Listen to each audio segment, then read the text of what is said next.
Covid جی پاکستان کے لیے نہیں بلکہ تمام دنیا کے لیے پچھلی ایک صدی کے اندر جو چیلنجز دیکھنے میں آئے ہیں اس میں سب سے زیادہ شدید چیلنج تھا، کیونکہ یہ ایک واحد صورتحال پیدا ہوئی پچھلی ایک صدی کے اندر کہ جہاں پر ایک ہی وقت میں دنیا کی جو صحت کا نظام ہے اس کے اوپر بھی بے تحاشا پریشر بلڈ ہوا، اور جو معیشت ہے اس کے اوپر بھی بے تحاشا پریشر بلڈ ہوا۔ اور وہ اس وجہ سے کہ عام طور پہ جو صحت کے مسائل ہوتے ہیں اس کا حل جو ہے وہ یہ نہیں ہوتا کہ معیشت کو یا ملک کو بند کر دیا جائے۔ یہ ایک یونیک چیلنج تھا اسپینش فلو کے بعد جو تمام دنیا کے اندر پھیلا، اور اس چیلنج کی وجہ سے جو ڈسٹرکشن دیکھنے کو ملی ہے صحت کے پہلو سے بھی اور معیشت کے پہلو سے بھی وہ انپریسیڈنٹڈ ہے۔ جو دوسری سہ-ماہی سال کی کیلنڈر ایئر کی ختم ہوئی ہے اس کے اندر امریکہ میں جی ڈی پی جو ہے وہ 30% شرنک کی ہے، یو کے اندر 20% شرنک کی ہے۔ تو اس چیلنج کا جس طریقے سے باقی دنیا نے مقابلہ کرنے کی کوشش کی، پاکستان نے بھی کیا، اور الحمدللہ پاکستان نے جو مقابلہ کیا وہ اس کو صرف پاکستان میں لوگ نہیں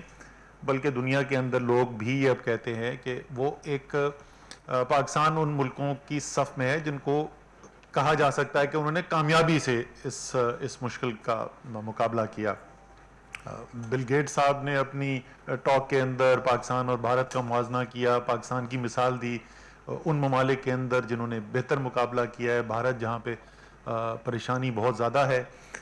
یونائٹڈ نیشنز جنرل اسمبلی کے پریزیڈنٹ الیکٹ آئے تھے فارن منسٹر صاحب کے ساتھ جب تھے، تو وہاں پر بھی انہوں نے اس بات کا ذکر کیا کہ پاکستان جو ہے اس سے دنیا والے سیکھ سکتے ہیں۔ کہ جس طریقے سے آپ اس کو ہینڈل کرتے ہیں تو صحت کے نظام کے اوپر اور لوگوں کی جو زندگی ہے اور صحت ہے اس کے اوپر کیا اثر ہوتا ہے۔ ہم اب کئی ماہ گزر چکے ہیں اس وبا سے ڈیل کرتے ہوئے۔ اس وقت کی صورتحال اگر میں آپ کو بتاؤں تو پچھلے 2 ہفتے کے اندر ہی صرف اگر ہم نظر ڈال کے دیکھیں تو ہمارے خطے میں ارد گرد کیا ہو رہا ہے، کیونکہ کئی باتیں کی جاتی ہیں، کوئی کہتا ہے موسم کی وجہ سے، کوئی کہتا ہے اس علاقے کے لوگ جو رہنے والے ہیں ان کے اندر کوئی خاص مدافعت ہے، کوئی کہتے ہیں کہ وہ بی سی جی کے انجیکشن جنہوں نے لگتے ہیں۔ یہ تمام چیزیں جو مشترک ہیں اسی خطے کے اندر۔ اس وقت صورتحال پچھلے 2 ہفتے کے اندر یہ ہے کہ اگر آبادی کے تناسب سے ہم دیکھیں تو بنگلہ دیش میں پاکستان سے 4 گنا زیادہ اموات ہو رہی ہیں۔ 5-7% کا فرق نہیں ہے، 4 گنا زیادہ اموات ہو رہی ہیں۔ بھارت کے اندر اسی 2 ہفتے کے اندر پاکستان سے 12 گنا زیادہ اموات ہو رہی ہیں، اور ایران میں پاکستان سے 20 گنا زیادہ اموات ہو رہی ہیں۔ تو یہ جو فرق ہے وہ بہت ہی ایک واضح اس وقت تفریق نظر آتی ہے کہ اس خطے کے اندر پاکستان میں کیا صورتحال ہے اور باقی کیا ہے۔ اور اس کو ظاہر ہے صحت کے اگر صرف ہم خیال رکھیں اور اس کو ملک کو بند کر دیں تو معیشت پہ بہت منفی اثر پڑتا ہے۔ تو معیشت کی سائڈ پہ کیا ہوا اس کو بالکل اگر ایک ہی میں آپ کو مثال دے دوں اسی سے آپ کو اندازہ ہو جائے گا، باقی کچھ تفصیل پہلے بھی بتائی جا چکی ہے کہ مارچ سے جولائی کا عرصہ جو ہے، کیونکہ فروری کے آخر میں اس خطے کے اندر کیسز آنا شروع ہوئے، تو میں کمپیریزن دیکھ رہا تھا کہ مارچ سے جولائی بنگلہ دیش کی، پاکستان کی اور بھارت کی ایکسپورٹس جو ہیں ان میں کیا ہوا پچھلے سال کی نسبت۔ تو بنگلہ دیش کے اندر جو ایکسپورٹس ہیں وہ پچھلے سال سے 31% ان میں کمی واقع ہوئی، بھارت کے اندر 33% کمی واقع ہوئی، اور پاکستان میں 20% کمی واقع ہوئی، یعنی 1/3 کم نقصان ہوا ہمارا بنسبت بھارت اور بنگلہ دیش کے۔ اور ہم نے یہ دیکھا جو ابھی ہم نے جائزہ لیا کہ معیشت پہ بھی کم نقصان ہوا، اور صحت کے لحاظ سے بھی الحمدللہ اللہ تعالیٰ نے بہت کرم کیا اور بہت بہتر حالات ہیں۔ تو اب سوال یہ کہ یہ کیوں ہوا،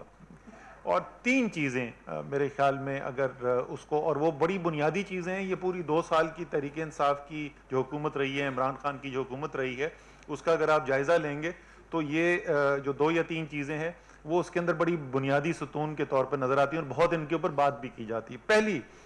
تو جو عمران خان کا ویژن ہے بالکل واضح ان کے ذہن میں، کوئی شک نہیں ہے، کوئی ابہام نہیں ہے ان کے اندر کہ حکومت کا کام جو ہے وہ ملک کے جو کمزور ترین طبقات ہیں ان کی مدد کرنا ہے۔ پاکستان میں اور میں کہوں گا پاکستان جیسے ممالک کے اندر جہاں جمہوریت انسٹیٹیوشنز کمزور ہوتے ہیں وہاں پہ اشرافیہ کا کنٹرول ہوتا ہے فیصلہ سازی کے اوپر، اور زیادہ تر فیصلے کیے جاتے ہیں چند لوگوں کی، چند خاندانوں کی بہتری کے لیے۔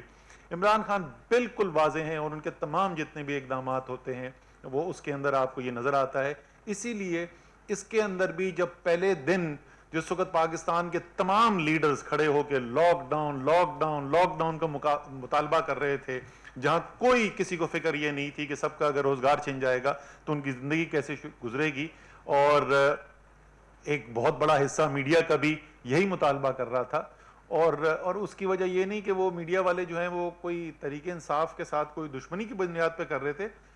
ہم جس معاشرے کے حصہ ہیں،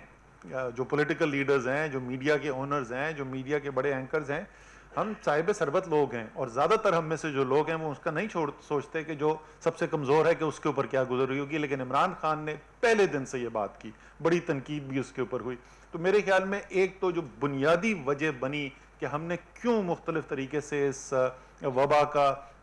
کو ہینڈل کیا اور ہم نے جو ایکشنز لیے، وہ ایک اس کا یہ پہلو آیا، اور اس سے جو حماد اظہر صاحب نے جیسے ذکر کیا، ہم نے جلدی فیصلے کیے، بر وقت فیصلے کیے، لوگوں کو روزگار مہیا کرنے کے جلد مواقع فراہم کیے، اور دوسرا جیسے ڈاکٹر حفیظ شیخ کہہ رہے تھے اور ابھی آپ کو ثانیہ نشتر اس کی تفصیل بتائیں گی کہ ایسا ایک ان لوگوں کی جو سب سے کمزور طبقے سے تعلق رکھتے تھے ان کی مدد کرنے کے لیے ایک ایسا پروگرام جو پاکستان میں جس کی کوئی نظیر ہی نہیں ملتی، بہت بڑے سکیل کے اوپر وہ پروگرام کیا گیا۔ ڈاکٹر ثانیہ نشتر نے ایک بہت ہی زبردست کام کیا، جتنا ان کو خراج عقیدت پیش کی جائے وہ کم ہے۔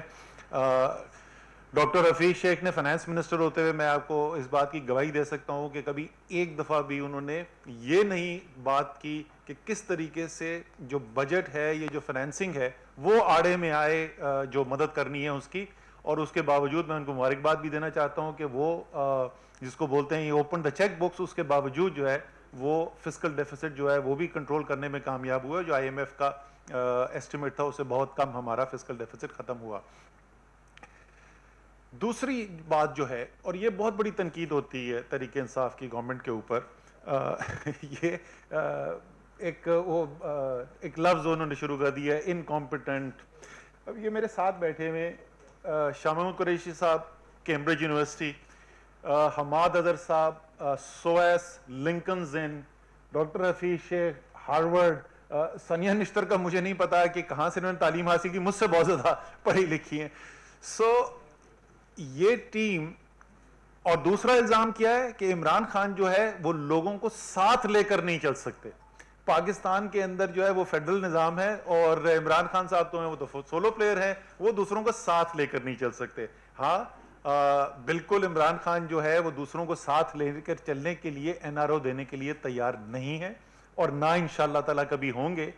لیکن جو ملک کی قوم کی ضرورت ہے اس کے اقدامات کے اندر وہ جس طریقے سے پروونشل گورنمنٹس کو، جس طریقے سے ریاست کے تمام اداروں کو ساتھ لے کر چلے اس کووڈ کے کرائسس کے اندر، اس کی بھی پاکستان کی تاریخ میں کوئی نظیر نہیں ملتی۔ آپ سب لوگوں نے پاکستان کے کرائسس، آپ نے زلزلے بھی کور کیے ہوئے، آپ نے فلڈز، سیلاب بھی کور کیے ہوئے، اور جو مشکل حالات آتے ہیں، کوئی ایک آپ کو نظیر نہیں ملے گی کہ اتنے مربوط طریقے سے